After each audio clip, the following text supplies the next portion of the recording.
All right, well, good evening, everyone. Thank you for joining us online this evening. I hope you got out and got a chance to enjoy some of that sunshine. Nice warm day, no rain. You got to soak that up while we can. So tonight's session is on engaging activities for Alive online classes. And I'm excited to present this one. I've been teaching online since 2013. And one of the courses that I teach, a fully online course, and we meet weekly, and we actually use Zoom. So last spring, for about 14 weeks or so, I was meeting weekly on Zoom, and it was an evening session, just like tonight, and it runs from 6 to 8 p.m. And the students have had long days. They work full-time jobs, and it's difficult to keep their attention. So I have to prevent them from things going distracting them in the background, like dogs and kids, but also keep them awake. So try to add a lot of activities and keep them engaged.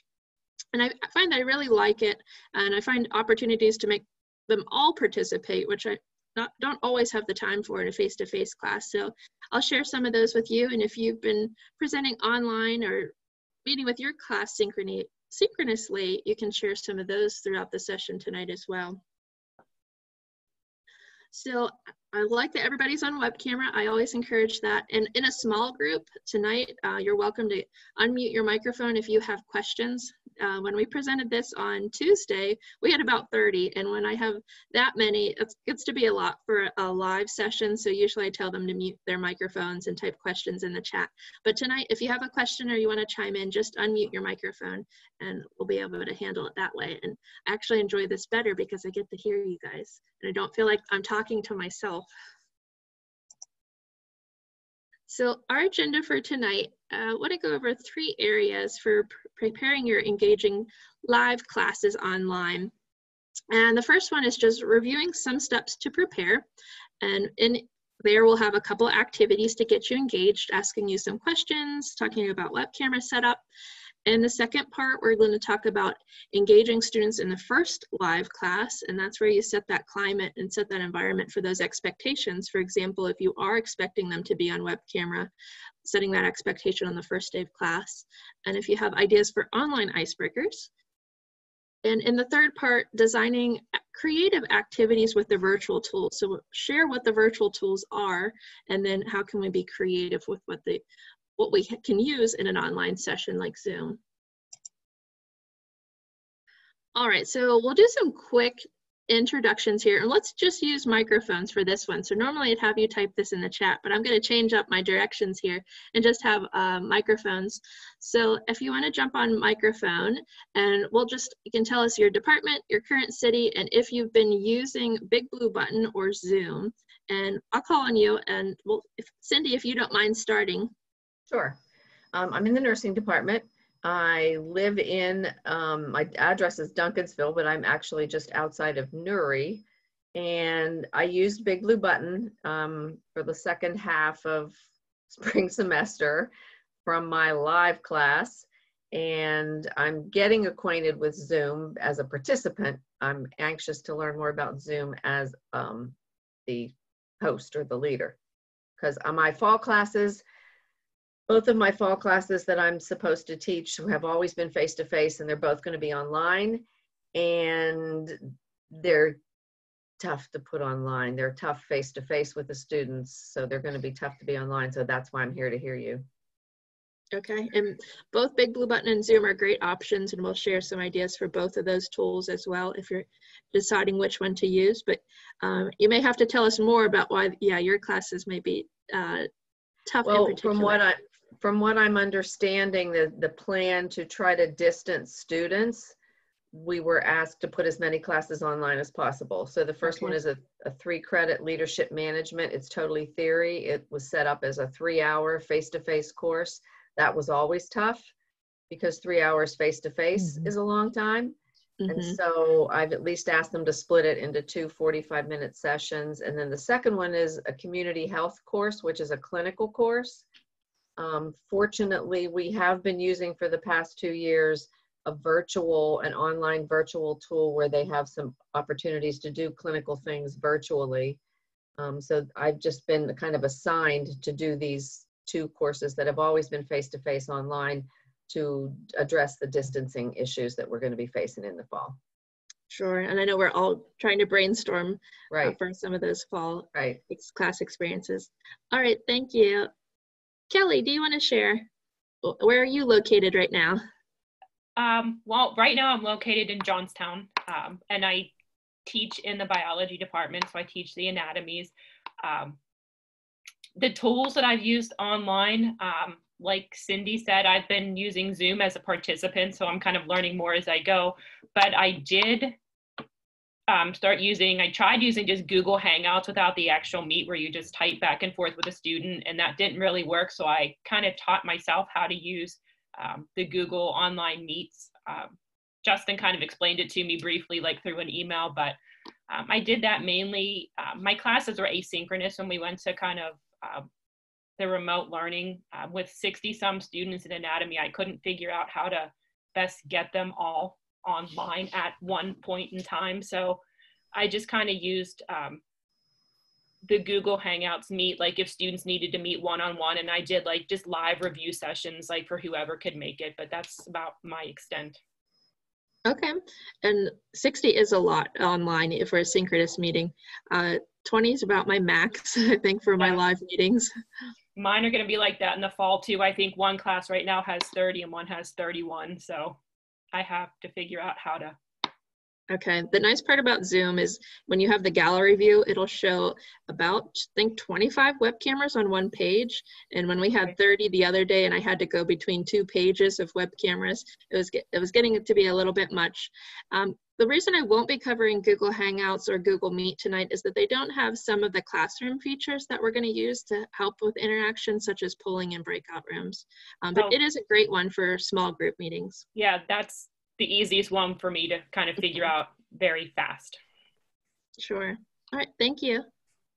We did do synchronous. I did do synchronous to finish my class, and I plan to do synchronous for the fall.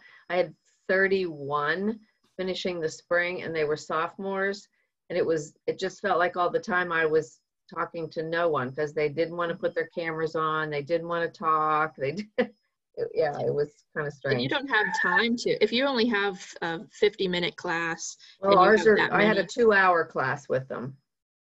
So okay. I did have, a little bit of extra time, but yeah, it was just, I don't want it to be that way. These are seniors in the fall, and I have 26, I think, in both classes. And I do want it to be a whole lot more interactive. Okay, we'll give you some good ideas tonight. I'm sure. Mike, where are you located at? Hello, everybody. I'm Mike, teaching the physical therapy department. I live in Indiana, Pennsylvania, and I have used Zoom. I use Zoom for my lab courses, and I use Big Blue Button for all the lectures. And do you have a reason that you preferred Zoom for those lab classes? Because I was using my phone and I could move around and show it, and it was much easier to hold and manipulate compared to my computer. Sure. Okay. Nice. So the Zoom does have an app, which is great. Thank you. Pat, where are you located? In the state of confusion. No, I'm in Flinton, PA, which is in near Patton, near Prince Gallitzin State Park. And I teach an exercise physiology, and I've been using Big Blue Button for synchronous teaching, Google Hangout for some other things, and Zoom, as somebody else said, as a participant, but not as a host. And You've had good luck with your Google Hangout chat. How did you get your students participating more in that Google Hangout chat? Well, in the beginning, in the second half, once we started online, I asked them to invite me to chat. And then I created a group chat for each class so that when I made an announcement, I could, send the announcement to the whole class. And they were really good about looking at them. It was like a nanosecond later, you'd see the little bubbles pop up that, said that they were looking at things. And if they wanted to talk, to the whole class, they could. And if they wanted to talk to me privately, they could do that as well. So I found that to be a much better tool for me than Canvas and announcements, because I was just getting overloaded with emails, and they were too. That was a big complaint I was hearing. So it worked out very well for me. And that one may be another neat tool, since it also has an app if they're checking their phones. But yeah, Canvas announcements have been working well, but if they're getting too many, that was a neat alternative to try. All right, so let's go in through some things to prepare for these live online classes. So you do have access to Big Blue Button and Zoom. One small change here with Big Blue Button, we still have access to it in Canvas. It's not going away. The recordings are just only available for 14 days. So you'll see that there are a lot of the tools that we'll present are available in both of these. So as you're preparing, everyone tonight has a great web camera appearance, and I'm hearing some discussion about, well, how do I encourage my students to be on web camera? And yeah, this is one of those expectations that you want to set at the beginning of class. Teresa recommends putting it in a syllabus. I don't have it in my syllabus, but I do establish that on the first day of class, simply by encouraging it at the beginning. Teresa, you made a good point the other day, though. Like if they don't know that's coming, or they're not expecting it, they may want to like prepare their background, or what's going on in the house, or find a quiet room where there aren't people running around in the back.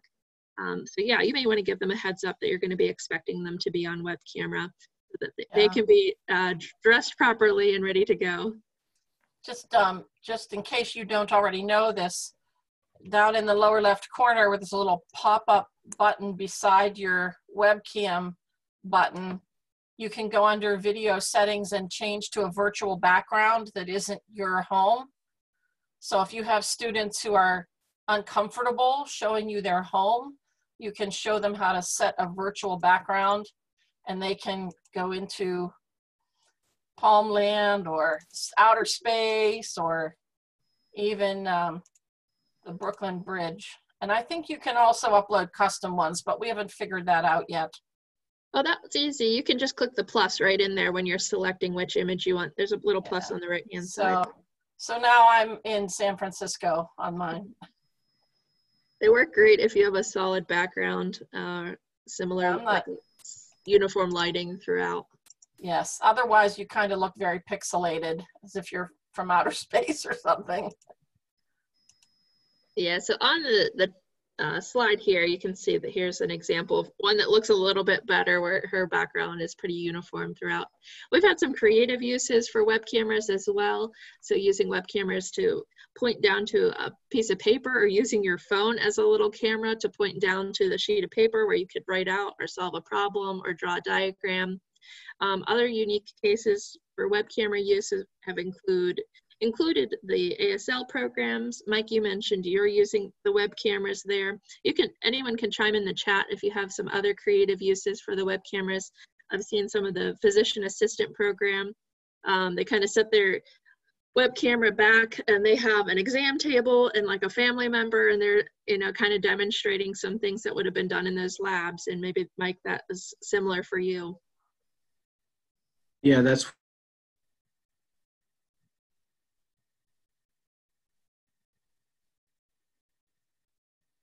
Oh, I'm getting a little bit of audio delays there. You can let us know in the chat. Bree, can you go back a slide? Sure. What's happening with the phone? I mean, I understand what's happening, but how does that get for the students to see? How do you, So they probably joined like a Zoom meeting from their phone, and then they have the phone pointed down as showing the piece of paper, so that when their video is coming up, the piece of paper is what is showing. All right, so they're not able, the computer there is just there because it's not connected to the phone or to the Zoom meeting? I think it is in this case. I think it's connected with a USB cord, but there are a couple of different ways that you could do it. You could simply take the laptop and point it down, and then have some kind of paper down below it. In this one, they kind of rigged up their phone as a little web camera. I mean, it's like in the old days, what we used to do to take pictures. We used to hang a real SLR there and take pictures and upload them. But I thought that was pretty interesting.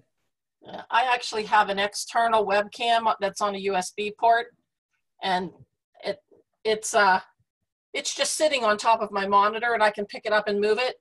So Joe rigged up an arm and we used a clamp from the garage and we clamped the camera on, similar to what you're seeing there with the phone. It was like an overhead projector.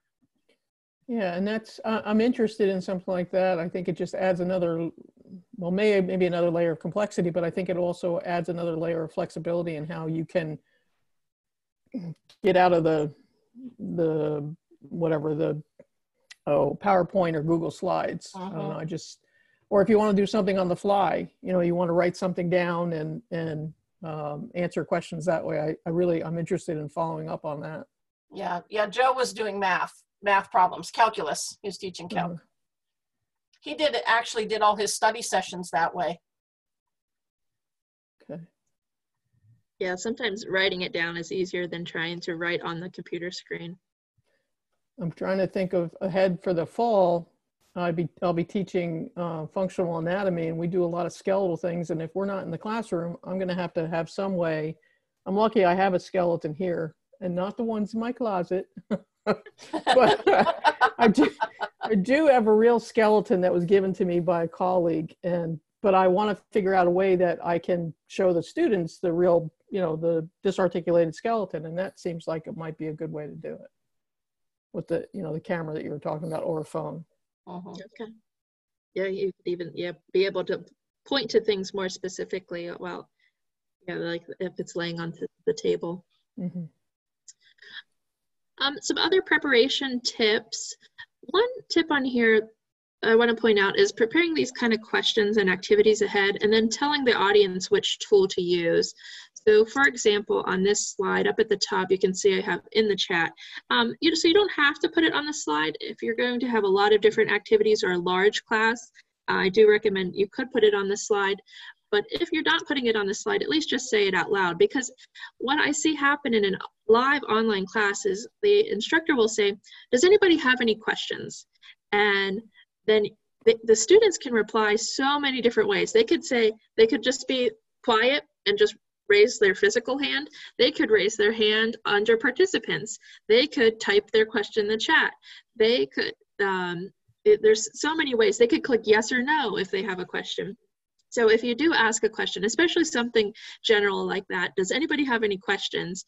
Tell them what you want them to do. Raise your hand or click the raise your hand icon or type it in the chat. For me, I really like the polling questions. So if you're not already showing the participants area, go ahead and click on participants. It might be down at the bottom in the Zoom task menu, the Zoom menu bar. So I usually will always display participants and always display chat. So those are two that I keep open during the whole session. And I encourage my students to keep those open as well, because oftentimes I'll be asking a quick chat question and they can type in the chat to everybody. Or I'll ask them that question. Does anybody have any questions? Give me a green check if you have a question or a red X if you don't. So in participants, if you can see those and you find them, give me a green check. I'm lost. So Pat, do you have participants? And I wonder if it's coming up on dual monitors. Yeah, see, that's the thing. I've got your slide on my laptop. Up, there it is. Look at that. Dual monitors are great for Zoom because, yeah, I can have all the web cameras on one screen and then the chat and participants on the other. Yeah, I think we lost Mike. I was having trouble hearing him. I wonder if he was having some connection issues. So this, the participation here, love it. I can quickly go down through all the participants and see who's not participating. And I could see, Pat, I see that you haven't marked the green check. Are you still with us? I can't find the, oh, there it is. There I am, I'm here. And then I can make sure that all my students knew where to go and that, yeah, everybody was still on board. There's Mike back again. One thing to note, when you're working with these kind of tools for the first time, it's good to have a buddy to play with, practice with. And if you don't have a buddy in your own house or you're one of your colleagues from your department, we love doing this in the CETL. We'll play with you too. So you're allowed to call us and ask to set up a play date and we'll play through Zoom or whatever tool you want to play around with so that you can feel comfortable before you have to do it in front of your students. Yeah, And this is with two monitors here, like with my computer, I actually am able to have, I've got everybody's picture, I've got the participants window open, and I also have the chat thing open. Seems to be more flexible than Big Blue Button as far as what I can do if you have two monitors. Yeah, with the dual monitors, I do like Zoom for being able to display the web cameras as well as the slides at the same time. And I even have Google Hangouts in the background, which is kind of cool too. They're all high tech over there. You always get in trouble with that, Pat, because then you have two video streams and two audio streams going at the same time. Yeah, but it's not connected. It's only if I can see if I'm going to get a message. That's all. Okay. I've been there with you. I know what happens. Yeah. Reverberation. Woo. Yeah. So the second part here, engaging students on the first live class. So that's where you kind of set the stage, set the climate, what's going to be the environment. And if you do want to get that high engagement, you have to be very engaging on that first day that you're meeting with them so that they know, oh, I can't just turn off my web camera and be sitting here on my cell phone in the background. They're actually going to ask me questions. And if I'm not clicking on the green check when she asks me, she's going to call me out by name. And I need to be actually attentive to what's going on. So some tips on the first day of class, greet students as they're entering. So Teresa is doing a great job greeting you, saying your name as you were coming in, doing some tests with audio video. I used to, at the beginning of class, ask everyone, can you hear me? Give me a green check. Well, if I'm checking in as they're coming in or greeting them and they're replying on their microphone and I'm encouraging them to say, hey, Sally, I saw you joined in. Go ahead and turn on your microphone. How are you doing? Then I know that their audio is working. If you have a large class, you're doing like 20 or more in a live meeting, you might want to do, hey, give me a green check. Can everybody hear me and see my slides? If you're not able to talk with each and every one of them as they come in. One of the problems with that is if you ask if everybody can hear you and they can't, they don't hear what you tell them to do. So you may also want to type it in the chat or hold it up or put it on your slide. Put it on a slide. Yeah, otherwise you're just getting the ones that haven't replied, and then yeah, you have to call them out by name or send them a chat. Make some time for introductions if you can on that first live class. Do some icebreakers. In the chat, let us know if you used any online icebreakers or creative activities. I know you weren't meeting your students for the first time in the spring, but if you have taught online, did you come up with any other icebreakers or activities? Maybe something like the 2 truths and a lie, or we've had students find something in the room that's meaningful to them, almost like a show and tell, and hold that up, or hey, what's on your desk? What do you have on your desk? Share with us. Like, okay, yeah, this was my drink that I had for this evening. Are you a coffee drinker, a tea drinker? So let us know in the chat if you have some other fun icebreakers for live online. Maybe it incorporates a web camera or a chat. So sharing the agenda, that's helpful, and I like to put those activities in there so that students know what is going to be coming up and that it is going to be requiring a lot of participation throughout the session. Online, you do have to stop more frequently for those activities and engage them more frequently than you would in that face-to-face class. You may also want to discuss that etiquette, and that includes that expectation for web camera and whether you want them to mute their microphone. Again, if you have a large class, 20 or more, you may need to tell them, mute your microphone, and then if you have a question, you can raise your hand under participants. I'll call on you, and then you can unmute your microphone, and that way you avoid a lot of that background noise if they're at their homes and have things going on in the background.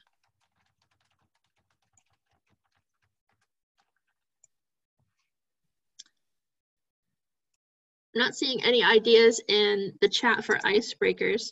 Let me do a quick poll question here. Do you need ideas for icebreakers in your first class? You can give me a green check yes or a red X no in participants.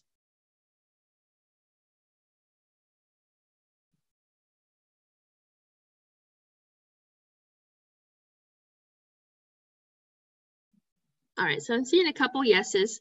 So introducing themselves, let me go back to the intro slide here. So I do like to put some of my activities actually on a slide so you can have them share. I love having them share their current city if they're comfortable, because then I find out, you know, where they're located. And that was fun since you guys are at home. So sometimes they want to share information about their family if they are at home as well. Do they have any siblings, pets? I love those questions, being that I'm a dog lover. Or you could just make it something fun to break the ice to get them talking. And sometimes they're more willing, if this generation, my sister's this age, she's more willing to type it in the chat. So if they're nervous on the first day of class and they don't want to turn on their microphones, ease into it and maybe do the first one. Okay, we're going to just do a little introduction in the chat, and they could type in, we did what was your favorite quarantine snack? And then maybe after they've kind of typed that, then you could have them do their microphone and take turns. Taking turns on the microphone does take a long time. I never plan enough time for that. So if you do have time on the first day of class, yeah, give yourself, and you can allow that for introductions, give yourself a little extra time than you think for the microphones.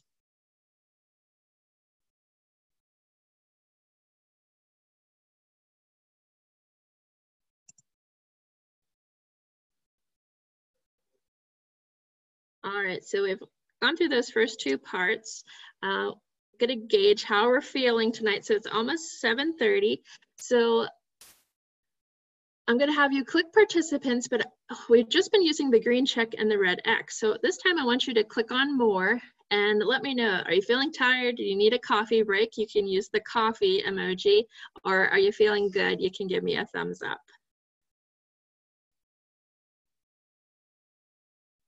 And I always get a mix here, yeah.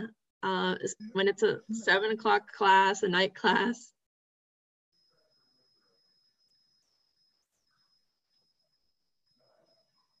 Okay, so we have a lot that are like, I needed a coffee break, I'm feeling pretty tired.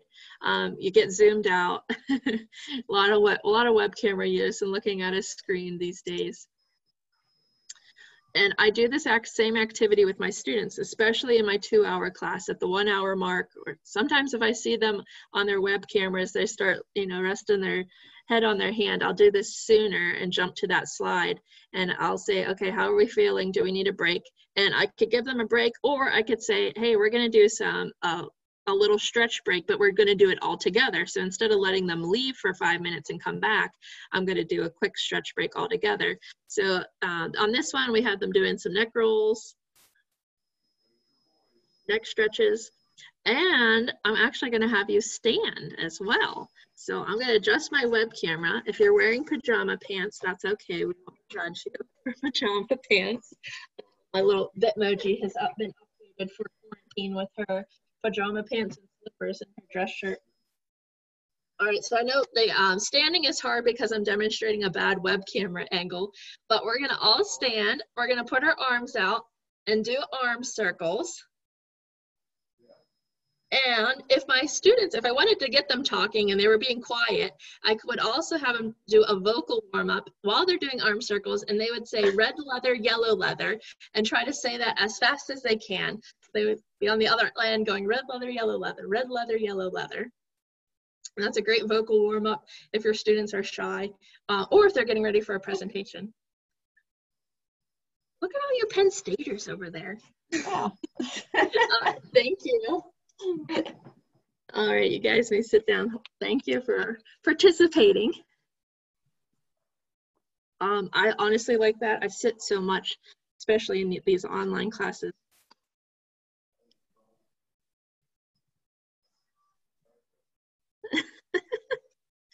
What is this one, Teresa? Is this those are your finger stretches from all your typing. I was telling Ron that he could do finger exercises for sign language.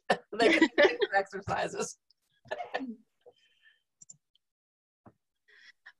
Yeah, so any of those sessions over an hour, definitely give your students a break. If you just see that they're kind of fading or not participating, do a vocal warm-up or a stretch break. Great way to get their blood flowing. All right, so let's go into part 3, designing creative activities with these virtual tools.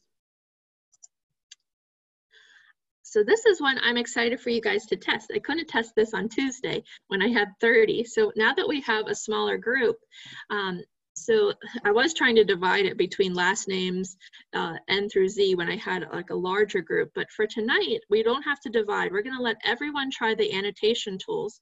So where you see that it says Brianna is sharing her screen, I want to find that.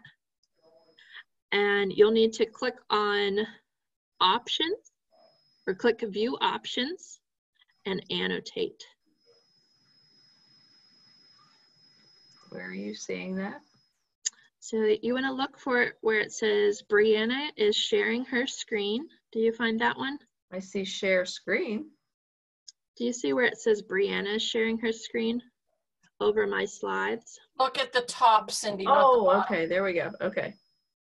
View Yeah, options, yes. Yep, top, view options, and then annotate. And use the text option to add some ideas to the slide. So what engaging activities have you tried online? And if you had one that was successful, you can put it in the successful, the green. And if you had one that you tried that was more challenging, or maybe you have a class coming up for fall that's going to be challenging and you need some ideas, you can add that to the right-hand side under challenging. Think about engaging activities in the online environment.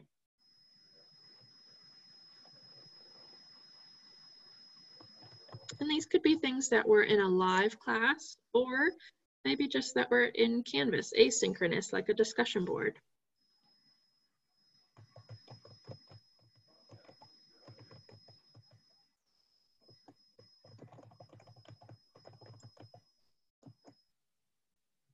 And it's okay too if you just want to play with some of the tools. You can change color. So we have the text option, and then if you want to change the color, there's a little format button.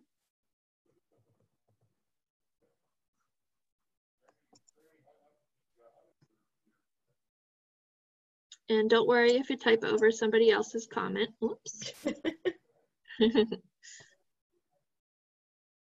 I was going to try to see if I can move them around, but it's over top of my slide, so it keeps advancing.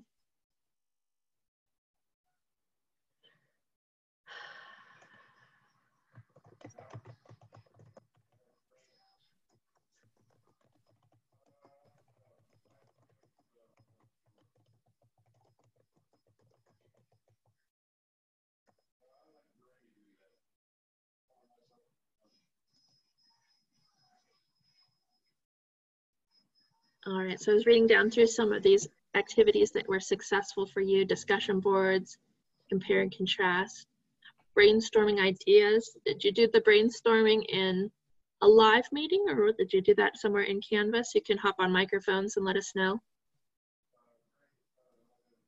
I did it in a live meeting. Well, I was running a class at night and I had students in there. I had them brainstorming. Adding ideas to a list? Organized them. Okay, so it's using an annotation tool like we're using. It was in Big Blue Button, and I did exactly the same thing. I had a big screen. They brainstormed activities, and then I used the drag and drop to cluster them based on theme. Wonderful. Yeah, that's nice whenever you can kind of drag and drop them to help magnetize or pull like items together. Challenging, yeah, when you need special equipment, that can be very challenging. Or some things we had that were challenging were that people were thinking that, oh yeah, students can just print this out. Well, oh wait, not all students have a printer, so they can't all print this out.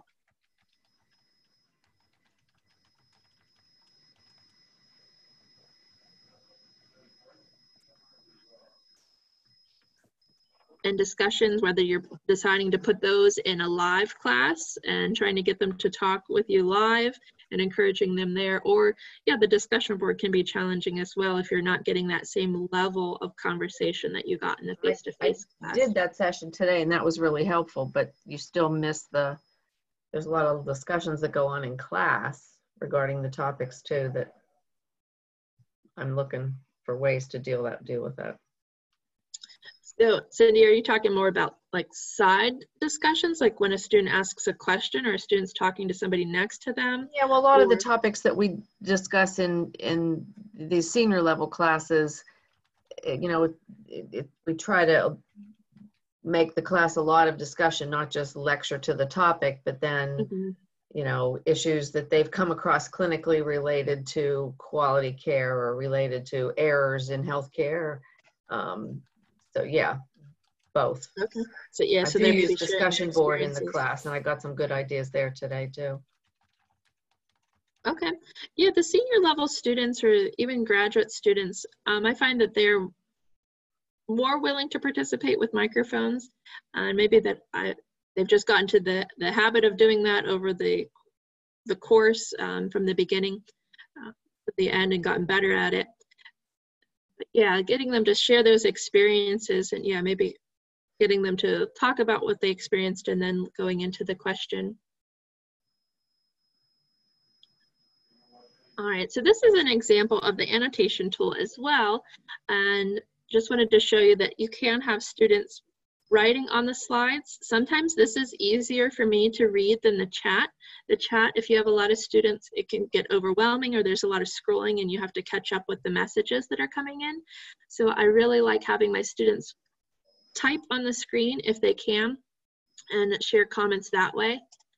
I want to jump to, here, one thing that I always forget to do is that when you're the instructor, you have to clear all the drawings. And I want to show you one more thing that I do with my students using the whiteboard tools. It's called a solo fishbowl, and I had a small class, about 8. So I created a slide in my presentation, and everybody got a box, and I put their name in that box. And then when it came, and I would do this a couple of times throughout a class or maybe once during the class on that night, and I would ask them a question, and instead of having them type it in the chat, I would say everybody types it on their box on the screen. So this prevents them from typing over one another, which you saw happen when we were just doing the whiteboard and everybody's trying to add their comments. This also helps me see that everybody's participating. And it's called the solo fishbowl because you're everybody can see what everybody else is working on or typing in that box. So you kind of have this glass that's showing you into their little window of their brain. So a great one, you could use it for a lot of activities, a brainstorming activity, a simple question where even Cindy, if you want to hear what kind of things that they were experiencing in clinicals and you want everybody to participate, yeah, like they have to type it in their box. On my screen, it's looking pretty large. I could probably fit a lot more on here, you know, dividing each of these boxes in half. Or you could always have them take turns and, hey, the first half of the class is going to add their comments for this activity, and then you have a slide maybe later on for the next half of the class. And these are all tools in Zoom. Correct. The Big Blue Button also has a whiteboard tool, so you could do the same activity in Big Blue Button. Okay. And Cindy, here's kind of a comparison. So in Zoom, I'm doing screen share, and there's a whiteboard. So you could annotate on the screen, or you can do a whiteboard, and the students can annotate there. In Zoom, you would probably have to do a whiteboard and then multi-user whiteboards. It might be a little bit different than in Big Blue Button, it might be a little different than Zoom. Can I clarify something? Yeah. Okay, so these slides were not created in Zoom. The slides were created in a slide program. It could be Google Slides, it could be PowerPoint, and then the slide that you asked about, Cindy, that had the fishbowl activity on it, that was actually just using the draw tools on a PowerPoint slide. To create that image. And the same thing was true with the brainstorming, that magnetic, what was that called, Bree? Yeah, the one where we're doing the brainstorming.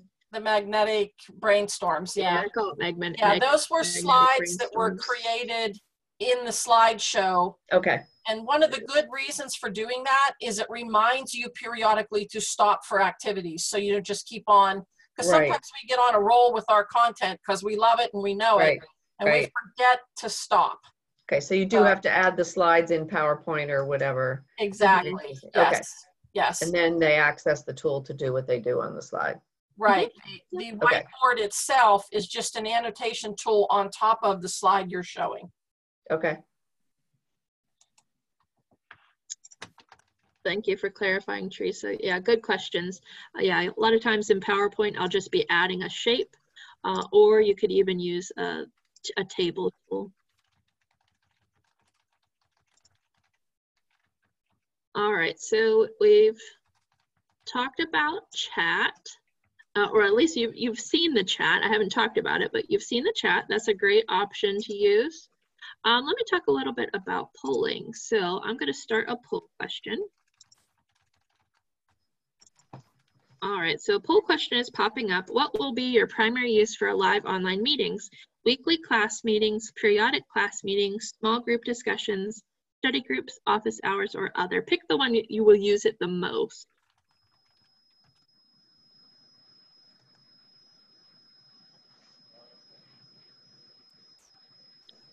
I really like poll questions.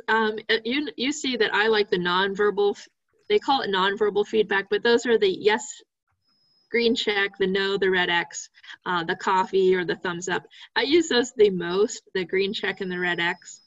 I also like the polls because I can ask all my students to participate, and I can wait until I've seen that I have that number. So it tells you 5 out of 6 have voted, and I can wait till that gets to 6 out of 6. This is another nice way to see that everybody's participating in the class if you don't have that time to stop and let them all use microphones. So another quick one that doesn't use a lot of class time.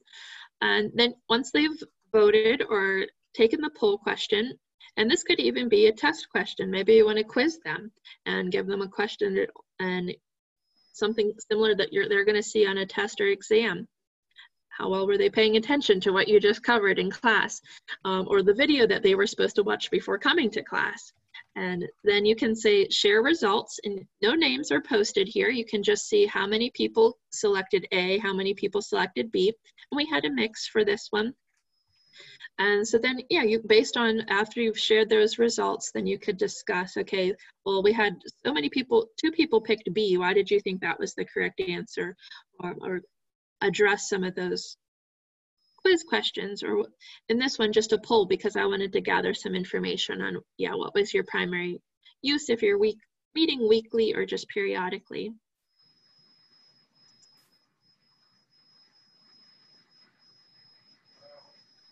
So let me go back. So to answer your question, Mike, in Big Blue Button, you can do your polls on the fly, and I put my poll question in my slide. I might have a PowerPoint slide that just has the question and the choices A, B, C, D. And in Big Blue Button, you click Start Poll and then select what kind of question it is. Yes, no, A, B, C, D. In Zoom, you have to build them in ahead. And that's why I probably default to using the green check or the red X. And in Zoom, you build those questions ahead, and then you can click on that poll, and there's a list of all the questions that you have pre-built, and then you select which one you want to launch.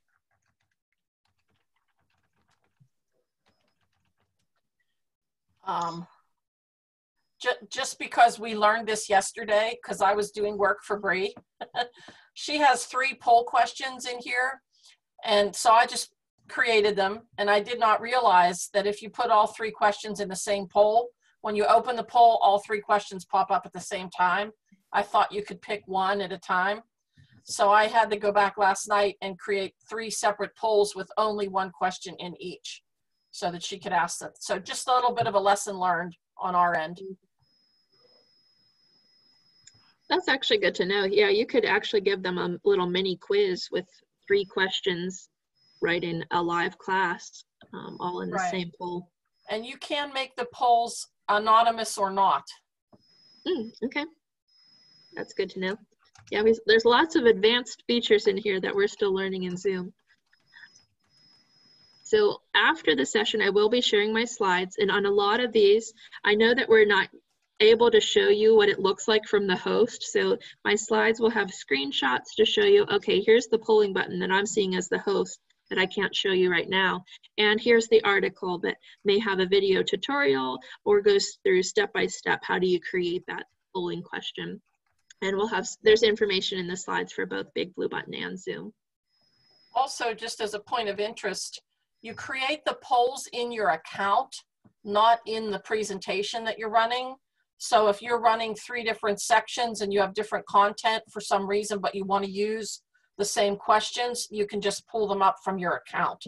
You don't have to create 3 different sets of the same questions.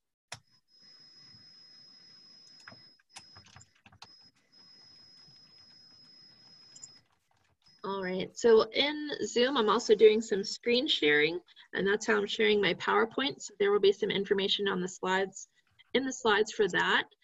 You can also have your students share their screen or make them presenters if they're doing presentations, or you want to have them prepare just one PowerPoint slide that has some information organized on it or images. You can keep that in the back of your mind as something that could be used for a creative activity. You don't always have to be the presenter. So I'll let you refer to the slides afterwards for some more information on that, making a student a presenter or a co-host. But I want to jump to breakout rooms here. So the breakout rooms are a great way to facilitate small group work in a live class, especially when we talked about you have 60 or even over 20, and you want students to be able to talk in a small group, have more time for microphones. That would be accomplished using a breakout room. Breakout rooms are available in Big Blue Button and Zoom, and we're going to do a little breakout room this evening. And on the slide right now, I'm showing you how I'm creating these, so I'll just kind of walk you through. I'm clicking on breakout rooms, and it comes up with this screen that says assign participants into how many rooms, and do you want to assign them automatically or manually, where you're telling them, or maybe they already have assigned groups that they're working in the class, and you're actually going to drag their names, like these 3 students are in group 1 or room 1. Tonight I'm just going to do automatic. We'll go into 2 rooms. So I actually click create rooms, but nothing happens yet. So it's going to be waiting for me to open the rooms. But I have to tell you directions for what our activity is. So before you would send students to breakout rooms, let them know what they need to be working on there. So we're going to go there for just a couple minutes. We'll go for 4 minutes. So it's going to be a very quick discussion. And think of ideas on how you can use breakout rooms in your live online class. And maybe as you're just rattling off these ideas, someone's just keeping a tally, like, okay, we could use this for partner work, or I already have them doing groups, so I'm going to have them do the groups of 3. You can get more creative with it as well. For example, you might be having students talking about their paper, and they're going to go to a peer review. So yeah, those are some of the ideas. Think of additional ideas as you're in those breakout rooms. And if you have something that comes up that's pretty creative, then maybe we can share that when we come back. So right now we're in the main room, and we're going to be going out to breakout rooms. So when I open the room, you will get an invitation, and you can click join. At the end of the 4 minutes, we will end that breakout room, and everybody will come back to the main room. But if you have a question at any time, you can raise your hand. You can also click leave breakout room, and it'll bring you back to the main room where I will be. All right, so at this time, I'm going to open all rooms. Remember, you just are talking about ideas and ways that you could use breakout rooms in live online classes. All right, so the breakout rooms are open, so you are welcome to click join on those.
I accidentally took myself out of the room.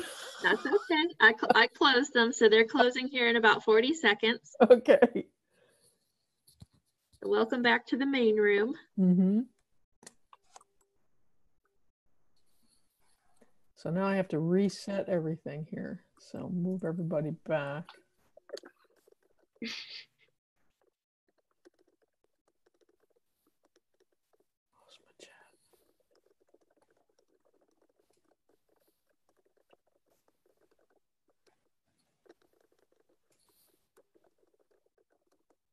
On my screen, it does a 60-second countdown when I click close breakout rooms. And so the other room is just now closing. All right, so welcome back to the main room there. So some management tips on the breakout rooms. You can either set a timer for when the breakout rooms close, or you can manually close them. And when I click close on it, it does a 60-second countdown timer. And yeah, if you're not out of there by then, it just will automatically close and bring you back to the main room. You can also broadcast a message to everybody.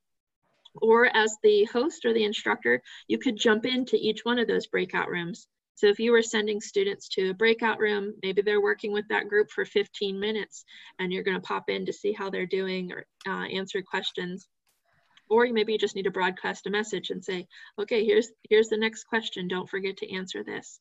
But in the chat, let me know if you came up with any creative uses, or maybe what was the most creative use that you came up with in your room. And let me know in the chat.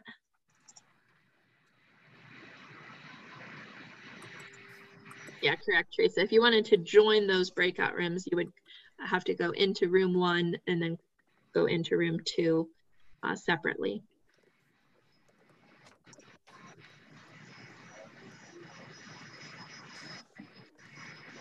Ron, yes.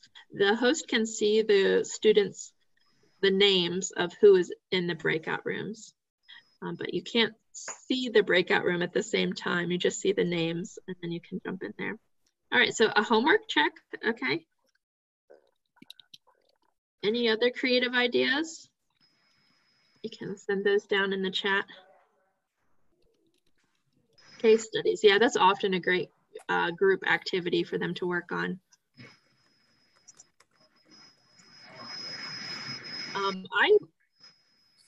Yeah, and they can be working on group presentations. Maybe they're working on their research part and they're meeting together as a group. Maybe you have one student in there that's presenting and the others are watching that presentation. Yeah, a lot of different options in there. Yeah, so you can think about what are some of those group activities that you did face-to-face, and maybe breakout rooms can help you bring that to an online environment. So some final tips here as we wrap up. So one tip is to always have a drink nearby. When my night classes were going on and it's 2 hours, I would, you're kind of tethered, you feel tethered or attached to your desk. So a break or having water nearby was always helpful. Beginning with those audio checks and greeting participants. Oh, this one is the one I always forget. If you plan to record, because maybe some students can't attend that night, you tell them, okay, they'll have the option to watch the recording. If you plan to record, don't forget to start the recording. And maybe some of you have been guilty of that too. I've done that so many times, and then I feel bad because there was one student who was counting on the recording, and at the end of the night, I don't have one, unfortunately.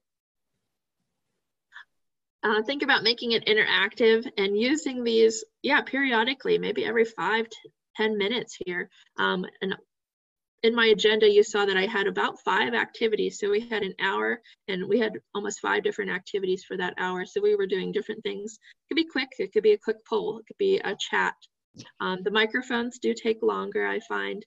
So if you're getting where you're crunched for time or you have a lot of students, go to breakout rooms. Breakout rooms gives them a nice opportunity to talk more on their microphones. And sometimes they're chatty. They go to those breakout rooms and they've just been on the microphone. And so when they come back, if you've been struggling to have them talk on the microphone after the breakout room might be a great opportunity if they're still chatty and willing to share on the microphones. And don't forget to tell them what tool that you want them to use when you ask a question. So do you have any questions? And tell them how you want them to respond. And if you need a backup plan, teleconference has been a good backup plan for these students that have maybe been struggling with internet connection, or I also like those apps on the phone.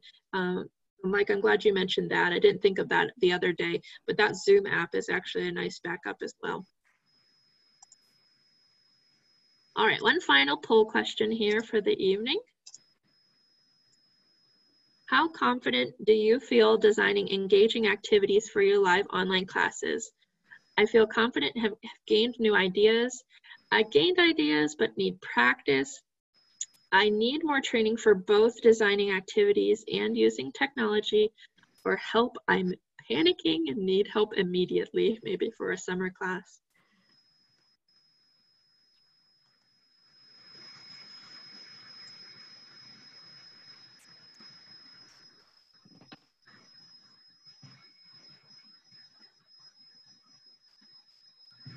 All right, we have all of our voting is in. All right, and I expected a lot of people to select I gained ideas but need practice.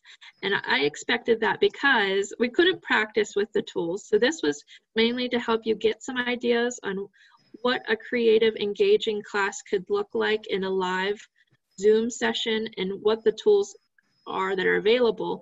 But yeah, we didn't practice having you set up the poll or you manage the breakout rooms, and that's challenging to do because you can only have one host at a time. So I'll definitely share the slides with you, and you can take a look at a lot of the tutorials that are in there. But don't hesitate to reach out with us if you need more ideas for designing activity or you need help.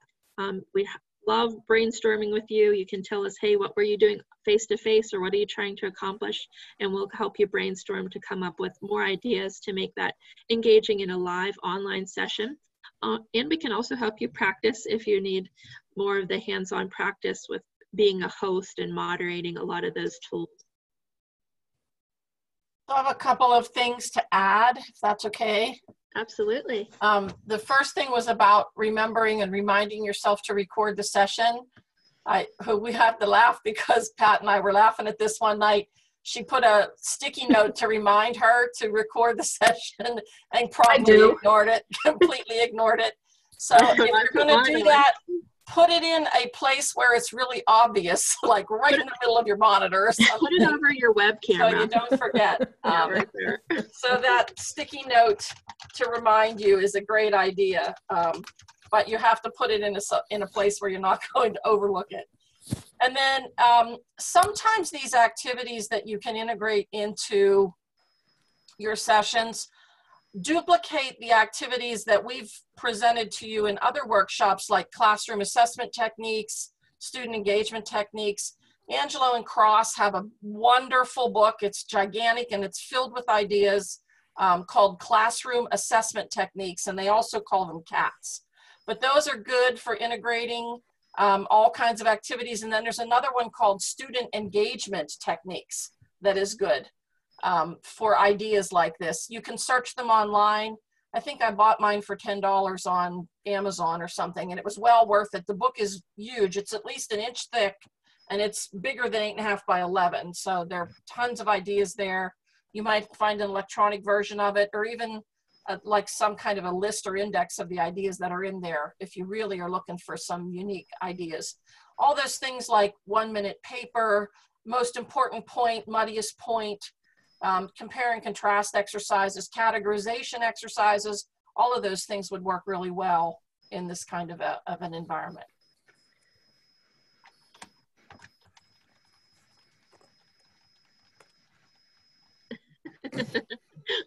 Teresa. I remember. Okay. I remember. Hit record. Yep. One of my students would shout out to me, "Hit record." Oh, that's when cool. I said we're going to start. Oh, I used to have to tell them, yeah, remind me. Like, okay, who's going to remind me? So one person from the class, that's your job from here on out. That's a good idea. Mm-hmm. Mm-hmm. All right, well, we want to thank you so much for taking the time to attend tonight. And yeah, we hope you gain some new ideas to use engaging activities in those live online sessions, but don't hesitate to reach out to anybody from our CETL if you need more assistance with Zoom or more assistance with designing some activities. I will. Thanks. All right. Thank you so much, everyone. Have a good evening. Thanks. Good night. Thank you. Right.